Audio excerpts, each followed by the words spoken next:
You don't accidentally destroy the very things you want most. You do it strategically. Think about it. Things start to finally moving in the right direction, and the goal is within reach. The relationship feels stable.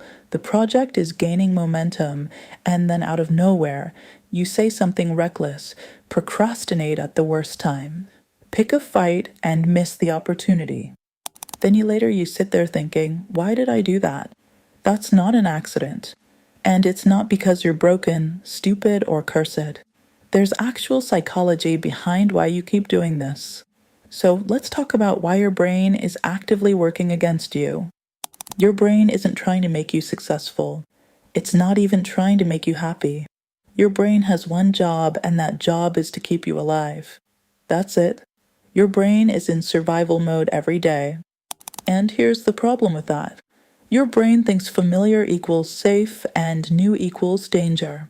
Doesn't matter if familiar is you being miserable in a dead-end job or stuck in patterns that clearly don't work. Your brain knows that script. It's comfortable with it.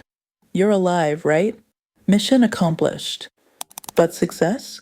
Real success that would actually change things is in uncharted territory, so your brain doesn't have a reference point for that. And what does it do? It panics. When your brain panics, it finds ways to drag you back to what it knows. Every time you've sabotaged yourself, you weren't being self-destructive. You were being protective. Your brain was protecting you from the unknown by keeping you in the known, even if the known sucks.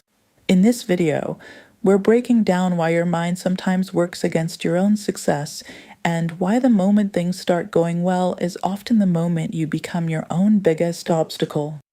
So there's this concept in psychology called the comfort zone. I know, it sounds really basic, but stick with me because it's deeper than you think. Your brain is designed to keep you alive, not to make you successful or happy. It's survival first, everything else second. And from your brain's perspective, familiar equals safe and new equals potential danger. Even when familiar is objectively bad for you, your brain still prefers it because at least it knows what to expect. This is why people stay in terrible jobs, toxic relationships, or unhealthy patterns. The known pain feels safer than the unknown possibility of something better. Do you see what I'm saying? The self-sabotage isn't random. It's your brain trying to protect you from the discomfort of change. Even positive change triggers this response because change in itself is perceived as risky. Most people think fear shows up as obvious anxiety or panic. Sometimes it does, but more often than not, fear disguises itself as something else entirely. This is where self-sabotage gets sneaky. Fear shows up as procrastination. You tell yourself you'll start tomorrow, next week, or when the conditions are perfect. But conditions are never perfect, and you keep pushing it off because starting means you might fail, and not starting means you never have to face that possibility. Fear shows up as perfectionism. In this case, you convince yourself that your work isn't good enough yet. You revise and tweak and adjust forever, never actually putting anything out there. Because if you never truly try, you never truly fail. Fear shows up as picking fights with people who support you. Your partner is being encouraging about your new business idea, and suddenly you're mad at them for something unrelated. Subconsciously, you're creating distance because getting close to someone means they might see you fail, and that vulnerability is truly terrifying to you. There's research on this by Dr. Gay Hendricks. He calls it the upper limit problem. The idea is that we all have a tolerance for how much success, happiness, or love we think we can handle. When we exceed that limit, we unconsciously do something to bring ourselves back down to a familiar level. We're literally more comfortable with a certain amount of struggle than we are with things going too well. A quick question for you. What have you done before now when things were going well? Did you find a way to mess it up? Did you create drama where there wasn't any? Did you suddenly lose motivation right when momentum was building? If you've done any of these, that's your upper limit at work. We all have these narratives about who we are. These are stories we've been telling ourselves for years, maybe since childhood. I'm not good with money. I'm not the relationship type. I'm not smart enough for that kind of work. Success isn't for people like me. These stories become part of our identity. And the thing about identity is that we protect it fiercely, even when it's limiting us. When you start achieving success that contradicts your story about yourself, you experience what psychologists call cognitive dissonance.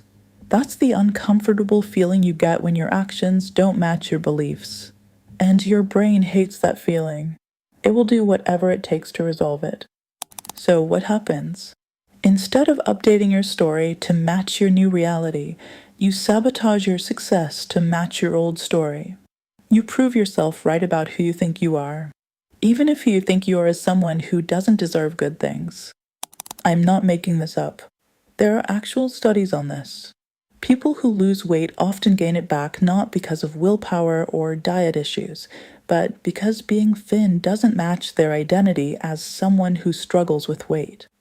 People who come into money sometimes blow it all because having money doesn't fit their self-concept as someone who's always broke. Your brain would rather be right than be happy. Let this info sink in for a second. And then there's the version of self-sabotage that's even more twisted. The one where you sabotage yourself on purpose. You know what impostor syndrome is, right? That feeling that you're a fraud, that you don't deserve your achievements, that any day now everyone's going to figure out you're not as competent as they think you are. Imposter syndrome is basically self-sabotage's best friend. When you feel like a fraud, you're waiting for the other shoe to drop. And sometimes, to relieve that anxiety of waiting, you drop the shoe yourself. You make the mistake you were afraid of making. You prove your worst fears true. At least then the waiting is over. Pauline Clance, the psychologist who first identified imposter syndrome in the 1970s, found was that high-achieving people often attribute their success to luck, timing, or fooling others rather than their actual abilities. And when you believe your success is accidental, you don't trust it to last. So you unconsciously undermine it before it can be taken from you. Do you know what I mean? It's like you're sabotaging yourself as a form of control. If you're going to fail anyway, at least this way you're the one deciding when and how. At least you're not blindsided. There's one more layer to this that goes even deeper. And this one is going to make you question everything. Kierkegaard, the philosopher, called it anxiety. Sartre called it bad faith. Different words for the same idea, which is that we're terrified of our own freedom to choose. The truth is, if you're truly free to create the life you want, then you're also responsible for the life you have. In this case, you can't blame circumstances or other people or bad luck. You have to own your choices. And that weight is crushing. So sometimes we sabotage ourselves to avoid that responsibility. If we're stuck, we don't have to deal with what we could have done differently. If we fail, we can tell ourselves it wasn't meant to be. We avoid the reality, which is that we're the authors of our own lives. But I'm telling you that avoidance always costs everything, because the flip side of total responsibility is total possibility. If you're the one creating your life, you're also the one who can change it. And the uncomfortable truth nobody wants to hear is that sometimes we sabotage ourselves because there's a part of us that doesn't actually want the thing we think we want. We want the idea of it or what it represents. But the reality is usually different. So, what do you do with all this? First, you have to catch yourself in the act. Most self-sabotage has a pattern. Once you see the pattern, you can interrupt it. Second, you have to increase your tolerance for success. You have to raise that upper limit problem and get comfortable with things going well. When something good happens, don't look for the catch. Just let it be good. Third, update your identity. Those stories about who you are, these are not facts. They're just stories. And you can write new ones by acknowledging evidence that contradicts the old narrative. Start now to pay attention. When you feel that urge to mess things up, just pause and ask yourself what you're afraid of. Ask yourself what story you're trying to prove true. In all these, the person blocking your success isn't your boss or your circumstances or your past. It's you. And if you're the problem, you're also the solution. Don't forget to like, share this video, and subscribe for me. See you in the next one.